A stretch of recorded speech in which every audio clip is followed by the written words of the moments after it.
Mesdames, Messieurs de la presse, mes chers compatriotes, lorsque je me suis engagé en politique, je me suis fait la promesse de toujours œuvrer à la défense des intérêts du peuple gabonais. Lorsque je me suis engagé en politique, je me suis fait la promesse de toujours respecter les valeurs, les principes et les conventions sociales qui ont présidé à la destinée de notre pays, le Gabon. Dans une société de la confusion permanente, dans laquelle l'intelligence artificielle nous place sous le diktat de la désinformation, dans une société dans laquelle sont célébrés les avatars, il me revenait, des mois après ma démission, d'apporter de la clarté et de la précision à mon nouvel engagement politique. Mes chers compatriotes, je crois encore en la promesse faite au peuple gabonais par les pères fondateurs de la nation gabonaise. Je parle de la promesse d'un Gabon prospère, capable de défendre et de protéger ses enfants en toutes circonstances, au Gabon et dans la diaspora. Notre devoir d'hommes et femmes politiques est de travailler à la réalisation de cette promesse républicaine. À ce sujet, j'ai initié d'écouter, de parler, d'échanger et même de sonder l'environnement politique de notre pays. Au cours de ces derniers mois, j'ai initié une série d'échanges avec les acteurs importants de la politique gabonaise. Dans cette démarche de responsabilité, j'ai eu un échange républicain, empreint de courtoisie, avec un homme, un leader, un aîné.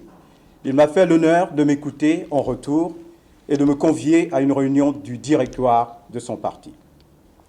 J'ai agréablement été surpris par l'intensité et la pertinence des débats, le niveau de liberté d'expression et de ton et le respect des opinions divergentes qui ont prévalu lors de cette session.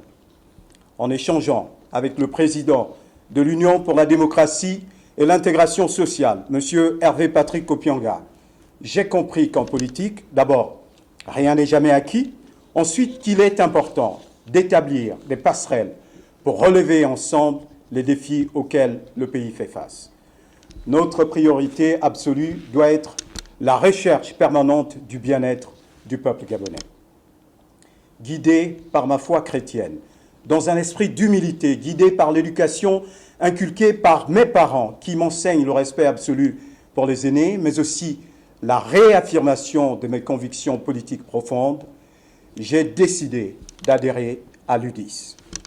En allant chercher des réponses politiques auprès du président Hervé Patrick Opianga, j'ai découvert un homme animé par les valeurs de courage, de patriotisme et de rassemblement. Un homme animé par un esprit d'entreprise et préoccupé par le devenir de ses compatriotes et qui donne l'opportunité à la jeunesse de se réaliser.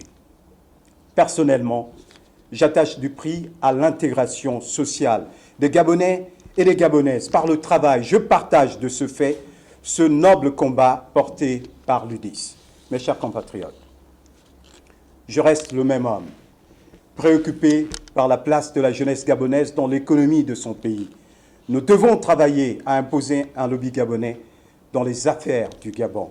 C'est parce que nous tiendrons les cordes de l'économie gabonaise que nous serons capables d'absorber le chômage qui touche notre pays.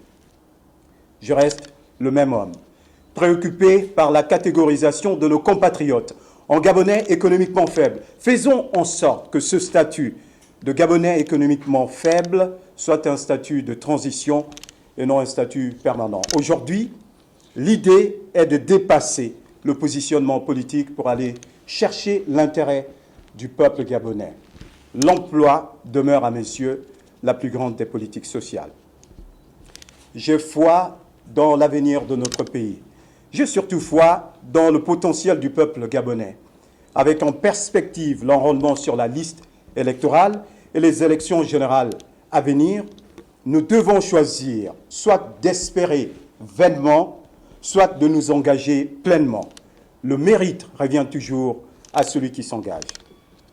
En choisissant, moi, de m'engager auprès de l'UDIS, porté par la vision de son président, Hervé Patrick Opianga, je voudrais maintenant inviter celles et ceux qui ont toujours cru en moi, parents, amis et connaissances, jeunes, femmes et aînés, à me rejoindre dans ce parti pour qu'ensemble, nous puissions aider à matérialiser cette vision politique. Je vous remercie.